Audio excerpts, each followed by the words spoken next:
John was at the worst time of his life. He was alone, he was out of touch, he was weak, he's in old age, very insecure, with unsureness about the future. Verse 9. Just listen to what he says. Revelation 1:9.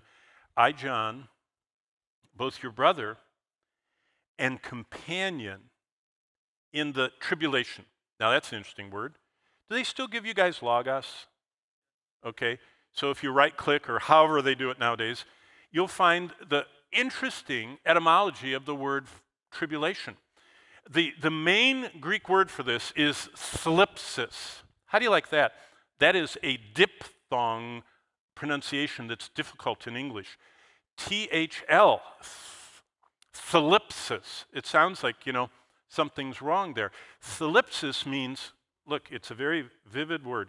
It means to be crushed. You remember how they would gather the olives and put them in those bags like gunny sacks, and they would put this press and they would start tightening the thing, and it would get tighter and tighter and more pressure, and they were squeezing the olive oil out of the olives. And if olives had sensory, perception, olives would say they were getting crushed and squashed. That's what the word thlipsis is. And so basically, thlipsis is when physical things push us and emotional things push us and spiritual things push us until we feel like we're crushed and can't go on. It's like when you're at the bottom of the pile, when everyone, I remember when we used to play football, you never wanted to be the first tackler because the whole team piled on you, and boy, by the time they got 4 deep, you couldn't even breathe. It was crushing the breath out of you.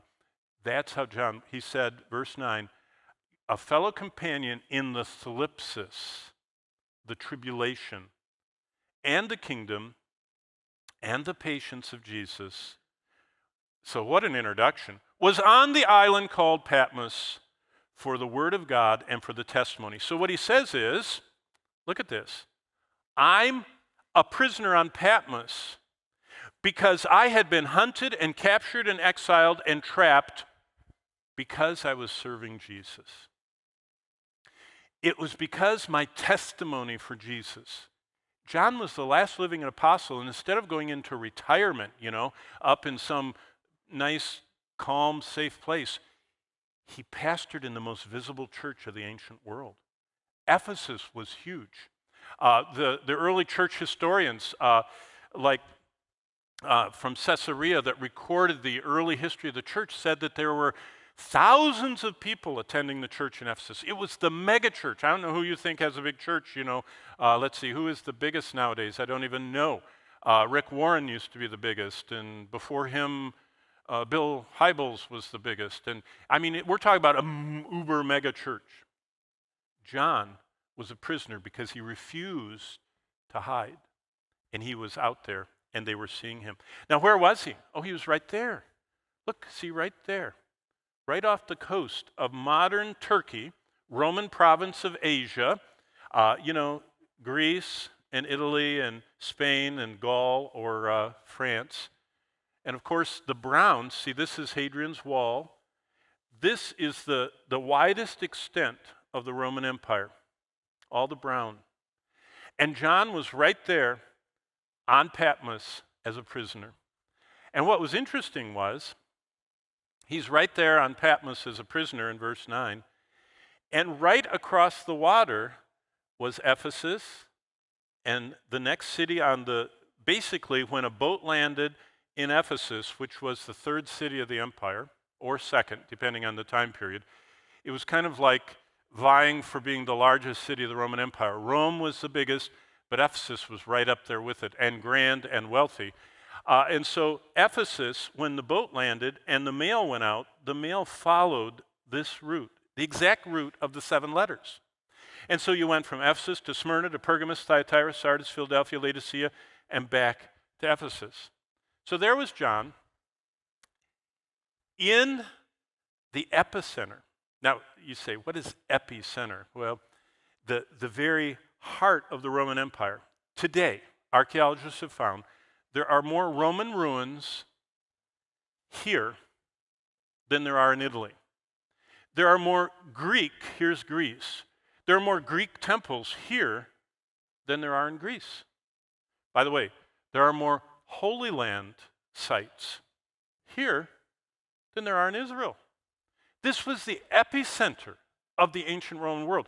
There are bigger theaters, bigger temples, bigger concentrations of the power of Rome there than anywhere else in the ancient Roman world. It was the center of everything. Kind of like what Silicon Valley used to be, what maybe New York City is now.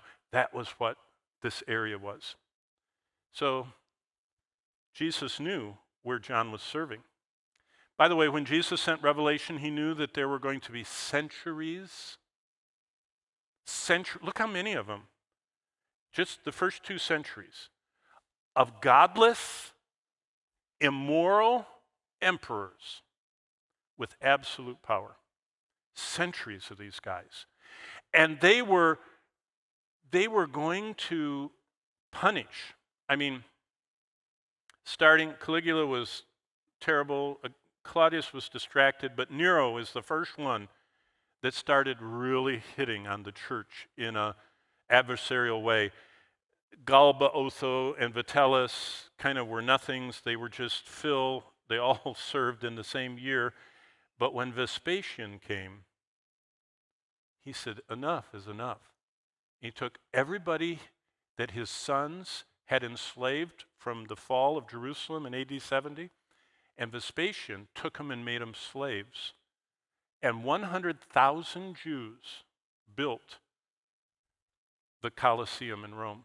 That massive, it's one of the most well-known buildings in the world. 100,000 Jews captured by Vespasian through his son Titus, who destroyed Jerusalem. And he started being ruthlessly powerful. And that's the world of the early church. And Revelation was sent to guide believers through hard times.